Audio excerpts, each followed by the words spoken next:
Water and waste washed down the drain of homes, businesses, and industrial facilities flows through a network of pipes called a collection system. According to the U.S. EPA, there are about 800,000 miles of collection systems in the U.S., along with 500,000 miles of private laterals, which connect properties to the sewer system. Water typically travels through pipes by gravity. Once pipes get too deep, a pump or lift station moves wastewater into a new section, and water moves downhill again. Many older cities have combined sewers that convey both stormwater and sewage.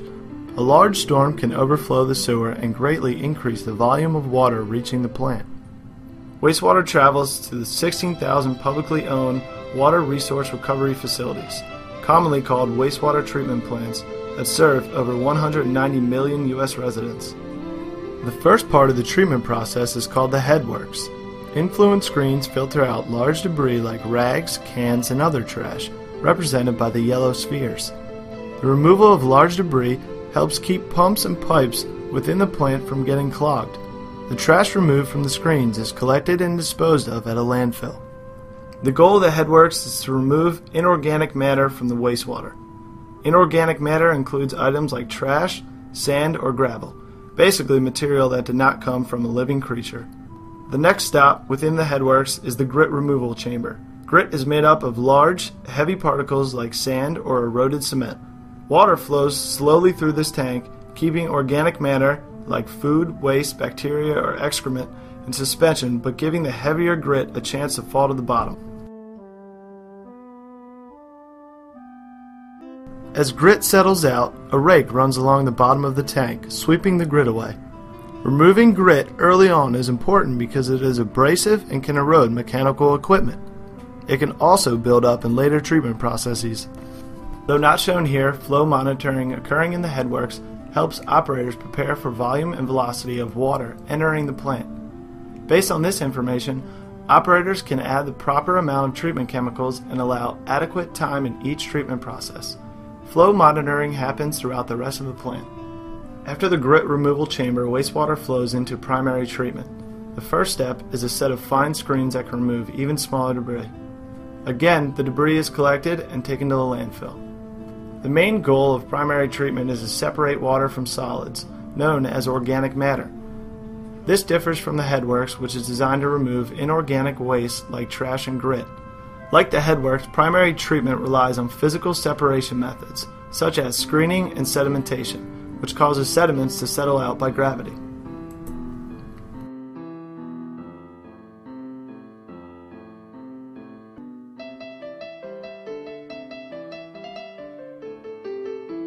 Primary clarification is the next step in the treatment process.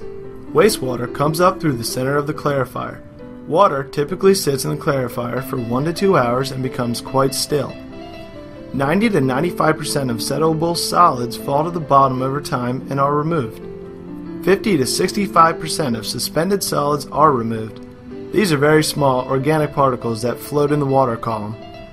Oil and grease floats to the top and is skimmed off. Cleaner water flows over the clarifier weirs as solids settle out.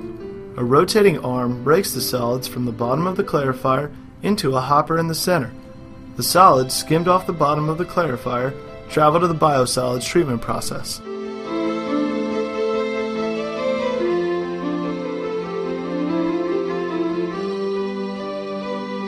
The water now travels on to secondary treatment.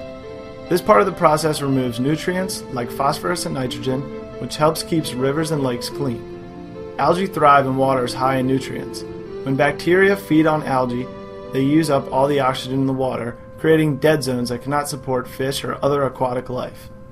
However, nutrients are also a valuable resource, particularly for agriculture, and can be recovered through the treatment process. The first secondary treatment stop is the aeration basin. Unlike primary treatment, this part of the treatment process relies on biological action rather than physical separation.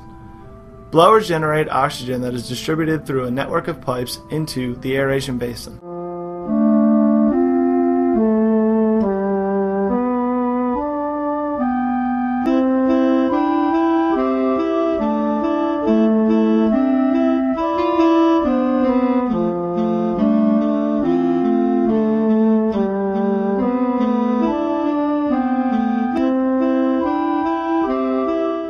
oxygen generated by the blowers is used by hungry bacteria, as shown in green.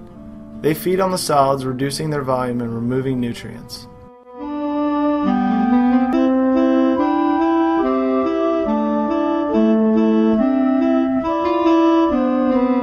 Next, water goes through secondary clarification, which works similarly to primary clarification.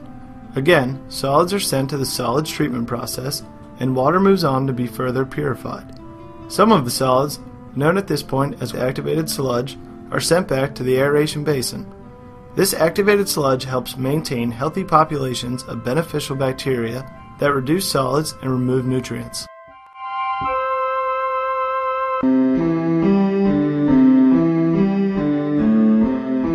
The next step is an advanced treatment process that is often used to produce ultra-clean water needed for reuse purposes. The technique shown here is a membrane filter. It works by forcing water through very small pores. Only very small molecules can make it through the filter, so the resulting water is free of even very fine particles and even many microorganisms.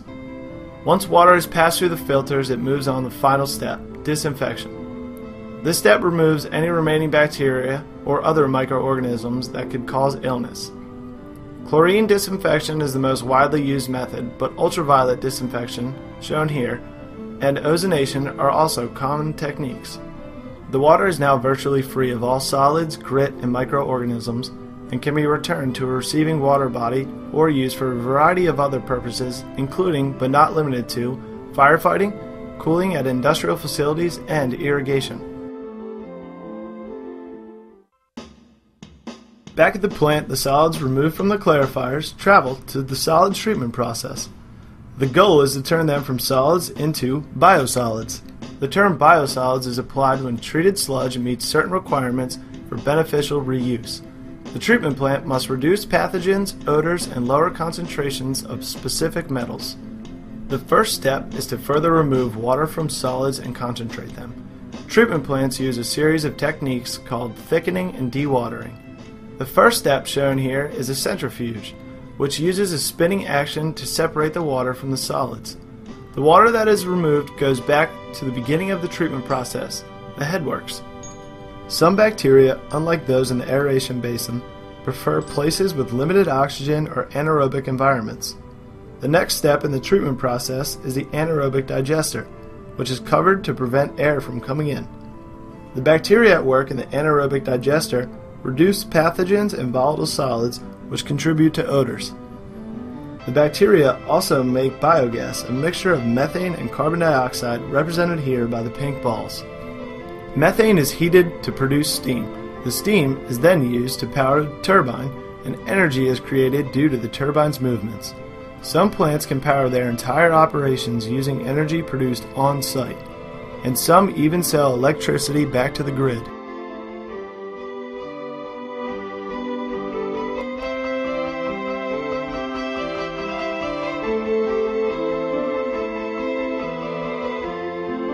After the anaerobic digester, solids go through one last dewatering process, in this case a belt press. As the name suggests, water is squeezed out of the solids as they are pressed between two moving belts. The resulting sludge cake is collected in a truck and then disinfected. One method of disinfection is similar to composting, where the work of bacteria creates extremely high temperatures that destroy pathogens. Once disinfected, biosolids can be used in agriculture as fertilizer. Water and wastewater operators are one of the top 10 jobs Americans cannot live without, according to Reader's Digest. Operators control processes, make sure equipment works properly, and constantly test water and solids for compliance with regulations. The water sector faces many challenges, from urbanization to aging infrastructure. Yet a $1 billion investment in water infrastructure creates 40,000 jobs. The end result is a clean water environment for all of us today and future generations. Because water's worth it.